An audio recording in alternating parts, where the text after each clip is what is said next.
बिस्तर पर सबसे पहले आँख खोल लेंगे तो दोनों हाथ को जोड़ेंगे और हाथ को देखेंगे।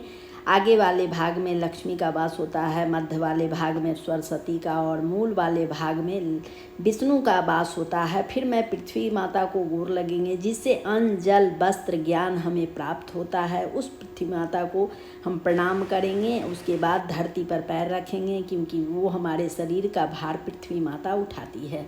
फिर मैं अपने बिस्तर पर से कमल को मोड़ के समेट दूंगी, जिससे मेरा बिस्तर जो है साफ दिखे, अच्छा लगे।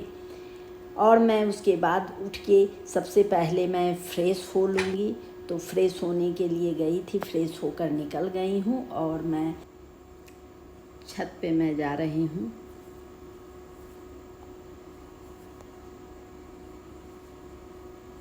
अब यहाँ देखिए डेली बारिश हो जा रहा है और मौसम जो है वो अभी धुंधला है, अभी ज़्यादा साफ़ भी नहीं हुआ है। छत भी मेरा गंदा है, लेकिन आज सवेरे बारिश नहीं हुआ है तो छत पर ही आनंद आता है एक्सरसाइज करने में।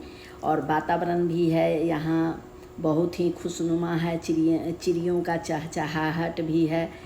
मैं सबसे पहले यहाँ कपालभाति करूँगी, उसके बाद मैं पैर को थोड़ा एक्सरसाइज कर लेंगे, जिससे पैर जो है फ्लेक्सिबल रहे। और पैर को, हाथ को, सारे पंजे को भी मैं हिला लूँगी, जिससे हाथ भी आराम दे लगे और हाथ में भी कोई भी तकलीफ़ हो उसमें भी राहत मिले। एक पैर पर खड़े होने से ये पैर जो होता है उसमें स्टेमिना भी ज़्यादा आता है और पैर में ताकत होता है। हाथ को खींचने से और ये सब एक्सरसाइज करने से शुगर वाले पेशेंट हैं, उनको हाथ, बाह में, कंधे में ज़्यादा दर्द होता है। ये मंडूक आसन है, शुगर पेशेंट के लिए बहुत ही फ़ायदेमंद है। तो मैं इन सब एक्सरसाइज को कम से कम 30 से 35 मिनट हर दिन प्रातःकाल मैं एक्सरसाइज करती हूँ, जिससे हमारा शरीर फिट रहे। फिट रहने से कोई भी काम करने में बहुत अच्छा लगता है सुबह के पहर में। और बच्चे लोग भी सोए रहते हैं तो सोचती हूँ कि सबसे पहले जो काम है वो मैं कर लूँ, उससे अच्छा रहेगा। और बच्चे लोग भी जब उठेंगे तो मेरा काम हो गया रहेगा, मैं भी फ्री हो जाऊंगी। तो एक्सरसाइज करने के बाद मैं अपने सारे कमरे में झाड़ू लगा लेंगे। सुबह का काम जो होता है वो थोड़ा ज़्यादा ही होता है।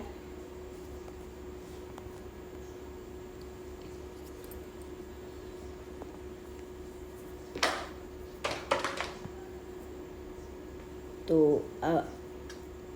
अब झाड़ू भी लग गया है, बाहर मैं झाड़ू लगाते हुए आ गई हूँ। यहाँ मैं सारा कचरा जो है इकट्ठा करके डस्टबिन में उठा लेंगे और यहाँ साइड में डाल देंगे। डालने के बाद अब मैं फ्रेश हो लूँगी। फ्रेश होने के बाद, ब्रश करने के बाद आप जब कुल्ला करते हैं तो कुल्ला कर लें। कुल्ला करने के बाद आँख को खुला रखें और 4 से 5 बार अपने आँख में पानी डालें। उससे जो भी कचरा होगा आँख में वो निकल जाएगा और आँख भी फ्रेश लगेगा।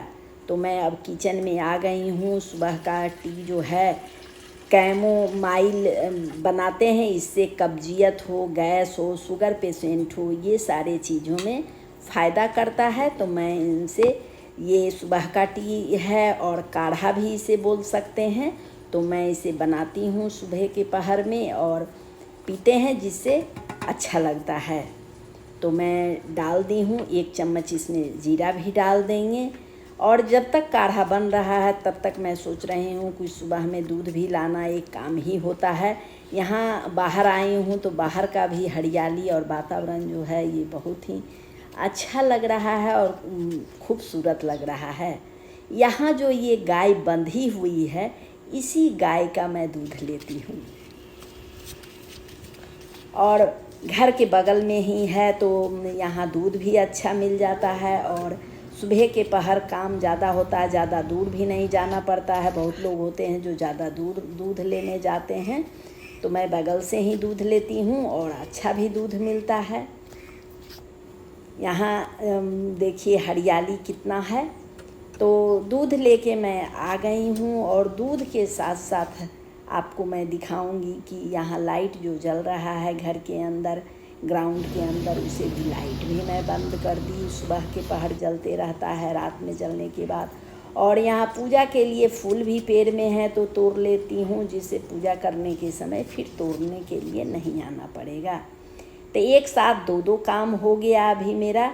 तो मैं फूल तोड़ने के बाद पूजा रूम में रख दी हूँ और अपने किचन में आके दूध उबालने के लिए एक गमला उतार के दूध को छान देंगे। दूध को छानने के बाद इसमें 2 से 3 चम्मच पानी डाल के बर्तन को खंगार के दूध में डाल देंगे, जिससे दूध उबलने में जो टाइम लगता है उससे पानी जल जाता है और दूध बच जाता है।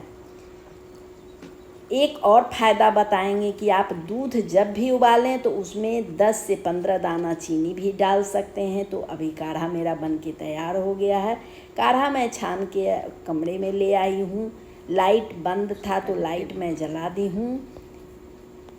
अब बच्चे लोग सोए हैं तो इन लोगों को मैं उठाऊँगी। एक ट्रिक बच्चे को उठाने का ये है कि जब कभी भी आप अपने बच्चे को उठाएं तो टाइम ज़्यादा बताएं, देखें कि बच्चे कितने देर में उठेंगे, क्या काम है, बच्चे को स्कूल जाना है, कितना टाइम लगाएंगे, तो बच्चे के हिसाब से उनको टाइम बताइए। अगर मेरा बच्चा कभी कभी लेट हो जाता है तो उसे हम 1 घंटे लेट बताते हैं, 6 बज रहा है तो 7 बजे बताते हैं। जब कभी जल्दी उठता है तो 15 मिनट लेट बताते हैं कि 6:15 हो गया, 6:30 हो गया। और ज़्यादा देखते हैं कि लेट कर दिया है तो बोलते हैं कि 8 बज गया है, जल्दी उठो। तो मेरा भतीजा उठ के चला गया है तो जल्दी से हम उसे बोले हैं तो बोलता है नहीं फुआ आज स्कूल नहीं है, नहीं फुआ आज स्कूल नहीं है। फिर भतीजा तो फ्रेश होने चला गया बोल के। फिर बेटी सोई है, उसे भी हम बता रहे हैं कि चलो उठो बेटा 7 बज गया है।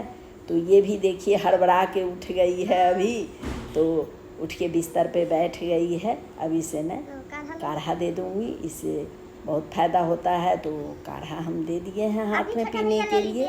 भतीजा भी ले लिया है काढ़ा सुबह के पहर स्कूल जाने से पहले, इसे भी दे देते हैं हम काढ़ा पीने के लिए, जिससे ये भी फिट रहे। तो इसको अब मेरा छोटा बेटा देखिए उठ के आ गया है, मैं इसे तो उठाई नहीं थी। 5:45 में उठे। कितना बजे उठा था? हमको क्यों नहीं उठाया? हाँ, दरवाजा बंद करके सोई हुई थी। तो दरवाजा खटखटाता हम दरवाजा खटखटाता तो देख रहा है, सब चीज करके दो।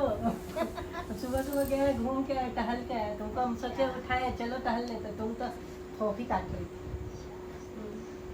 अब वो भी उठ गए थे सुबह सुबह, देख रहा है ना।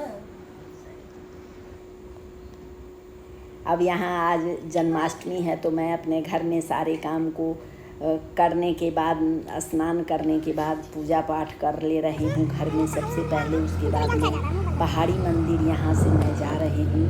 यहाँ मेरे घर के पास में ही पहाड़ी मंदिर है। यहाँ दूर दूर से लोग आते हैं और यहाँ मन्नत भी मांगते हैं, और मन्नत जिनका पूरा हो जाता है वो इस मंदिर पर आके अपना मन्नत को उतारते हैं। तो मुझे ज़्यादा दूर भी नहीं जाना पड़ता है, घर के पास में ही ये मंदिर है। तो मैं जब चाहती हूँ तब आ जाती हूँ मंदिर और इनका दर्शन कर लेती हूँ। तो अभी ऊपर में आने के बाद जब नज़दीक पहुँचते हैं तो वहाँ ज़्यादा चढ़ाई है तो मैं नीचे ही उतर गई हूँ गाड़ी से। बेटी को बोल दी हूँ, वो ऊपर चली गई है और आशा देख रही है मम्मी जल्दी से आ जाए, चढ़ाई में थोड़ा टाइम लगता है। तो मैं ऊपर आ गई हूँ। अब मंदिर के तरफ हम लोग जा रहे हैं। तो मंदिर में हम सबसे पहले आज जन्माष्टमी था तो जन्माष्टमी के हिसाब से हम कृष्ण जी का उधर से पूजा करते हुए शिव मंदिर में आ गए हैं और यहाँ शिव मंदिर में पूजा कर रहे हैं। यहाँ दीपक जलाना है तो दीपक भी जल गया है। दीपक जलाने के बाद दीपक और अगरबत्ती सभी भगवान को दिखा रहे हैं हम लोग। मेरी बेटी भी दिखा रही है। तो यहाँ दिया और अगरबत्ती तो दिखा दिए हैं। तो अब मेरी बेटी कह रही है कि भगवान को हाज़री भी तो बजा दें, घंटी बजाने से उनके सामने हाज़री लग जाएगा। तो वो घंटी बजा रही है और यहाँ दुर्गा माँ के मंदिर के सामने मैं साष्टांग प्रणाम कर रही हूँ भगवान को। तो यहाँ साष्टांग प्रणाम करने के बाद सभी जो देवता हैं उनके सामने दिया और अगरबत्ती जो है सभी जगह हम दिखा दे रहे हैं। अब सभी जगह पूजा हो गया है तो मंदिर से हम नीचे उतर गए हैं। मेरे पैर में थोड़ा जख्म है तो मैं धीरे धीरे उतर रही हूँ। उतरने के बाद मेरा भतीजा जो है कह रहा है फुआ का वीडियो बनाए हैं तो मेरा क्यों नहीं बनाए, मेरा भी बनाइए। अब मेरी बेटी स्कूटी लेके नीचे आ गई है और यहाँ पर देखिए मेरा भतीजा को चिढ़ा रही है कि अब हम तुमको छोड़ के जा रहे हैं। तो ये देखिए कितना जल्दी जल्दी दौड़ के आ रहा है, जिससे दीदी ना कहीं हमें छोड़ के चली जाए। तो वो आ गया है देखिए। अब हम लोग बहुत ही हंस रहे हैं, मुस्कुरा रहे हैं। अब यहाँ देखिए पहाड़ी से नीचे उतरते हुए कितना वातावरण जो है बहुत ही खूबसूरत और नज़ारा जो है सुबह का पहाड़ जो होता है उसमें वातावरण बहुत अच्छा लगता है देखने में। सुबह में कहीं भी मंदिर भी जाइए तो पूजा करने में भी बहुत अच्छा लगता है। तो हम लोग पूजा करने के बाद मंदिर से नीचे उतर रहे हैं। रास्ते पे जा रहे हैं लेकिन रास्ते खत्म हो गए। घर के तरफ मैं टर्न ले लूँगी।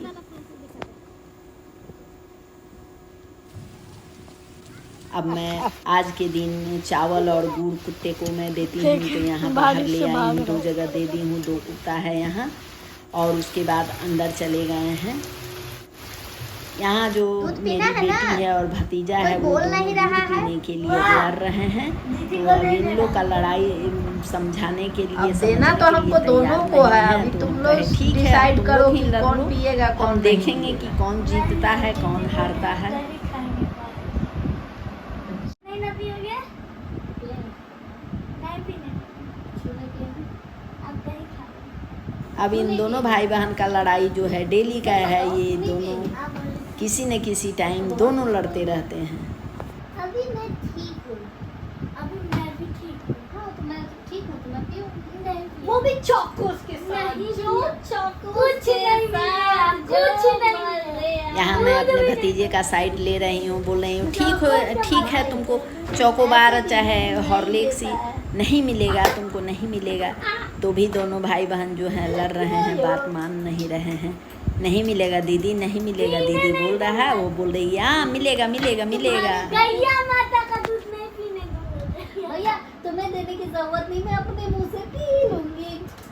तो मैं जब ला के दूंगा तब ना पियोगे, वो भी नहीं दूंगा। तो कोई बात नहीं, मैं खुद ही ले आऊंगी। मैं अपने दोनों टाइम मैं लाने ही नहीं दूंगा। तुम कैसे दो पाओगे मुझे? अब ये लोग लड़ते भी हैं और 2 से 3 मिनट या 5 मिनट में फिर एक साथ हो भी जाते हैं। इन लोग का लड़ाई जो है क्षण भंगुर होता है, ज़्यादा देर चलता नहीं है लड़ाई। कभी कभी तो आधे घंटे 2-2 घंटे बातचीत नहीं होते हैं दोनों में। देखिए अब उतर के पंगा करने के लिए तैयार हो गया है। आप मेरे वीडियो को पूरा देखें और मेरा वीडियो अच्छा लगे तो इसी तरह से आप अपने घर में बच्चों के साथ फैमिली के साथ एंजॉय करें। और वीडियो अच्छा लगे तो इसे लाइक करें, सब्सक्राइब करें, बेल आइकन दबाएं। Bye bye.